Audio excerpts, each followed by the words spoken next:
Welcome to the very first episode of Subculture, the series that introduces, educates, and expresses the many communities, fandoms, and subcultures found online and off. Now, whether you're a devious Discord or an obviously innocent angel, the next community will love and tolerate you just the same. That's right, Bronies.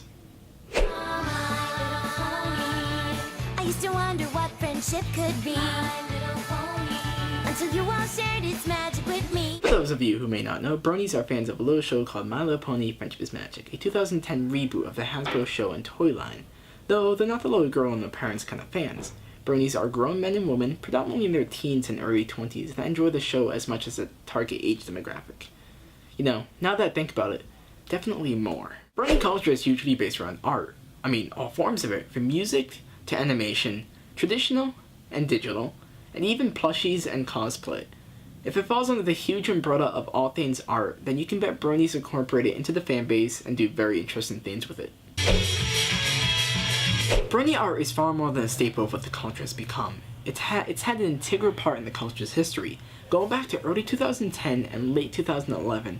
On a website known as 4chan, an unknown number of people started to discuss the, at the time, recently released show My Little Pony: Friendship is Magic.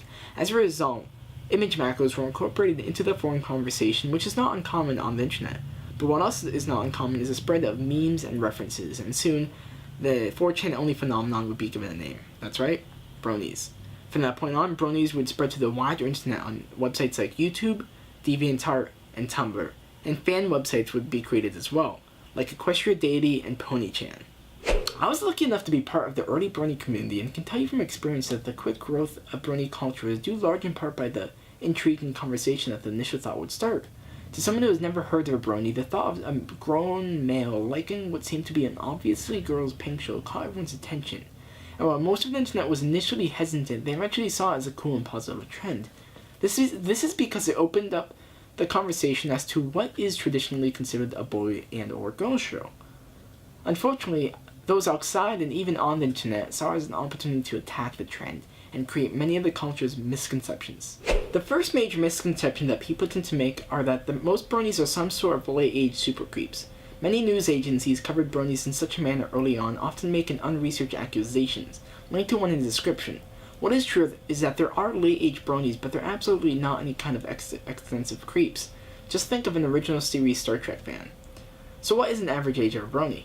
A plethora of different studies show that the average Brony is 21, majoring and going for a degree in college. Now, the next misconceptions get on a whole nother level of mean, disturbing, and ignorant, them being Bronies practice and create bestiality content, and they are over-obsessed individuals. The first one is brought on upon non-Bronies seeing an individual's piece of artwork that is not safe for content. What should be noted is that this is an individual's work, it is not what well over the majority of Bronies create. In every culture, there are people who do things outside the boundaries of acceptance, even Bronies have them. And Bronies mainstream is not accepted, and many go out of the way to make sure this content does not make it to mainstream, because it is a kids' show. This one comes from a few different places. You see, early on, it was not uncommon to ask people to watch the show because they wouldn't have tried it otherwise. It was even a meme. Join the herd. With the overabundance of pictures and memes, people mistake this for an enthusiasm that falls under obsession. But while enthusiasm and even obsession was there for some, in reality this is not the case for all. It's hard to forget that My Little Pony is just one of many nerdy cultures that people are a part of. They simply enjoy watching the show. This is true for anime fans, movie buffs, and so on. Because the show was originally targeted for little girls, does not make it different because grown men and women enjoy it. At the end of the day, that's what most of the misconception seems to start from. The presumption of seeing an odd culture from a preconceived notion of normal. To them, they think it's an unhealthy obsession. Though times are changing and people are getting a lot more open-minded nowadays. Now, this is the part where I would usually get the best perspective into the culture by first-hand stories and as much first-hand experience as possible, but I may be a little bit biased having experienced the culture so extensively. I think it gives myself great perspectives, but you guys can think as you will.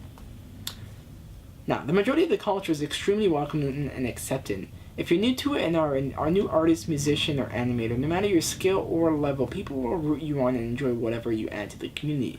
It is all because those common interests in the show lays the foundation for discussion from there on out. This is not unlike other cultures and communities. Now, what's an average community activity? Often Bronies play online video games with each other utilizing Steam, a gaming and community platform by Valve. On fan websites, art is created, shared, and talked about. There are fan fictions, which are stories created in the My Little Pony universe by fans, and music, which is huge in the community.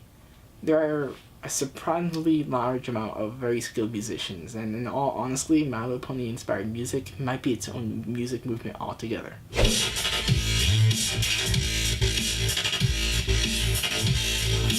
There are a few similar movements and trends within the Brony community that are comparatively similar to the music one, like the Brony game model and animation movements, AMVs, and plushie making are big, and I can't forget the entertaining Ask Tumblrs.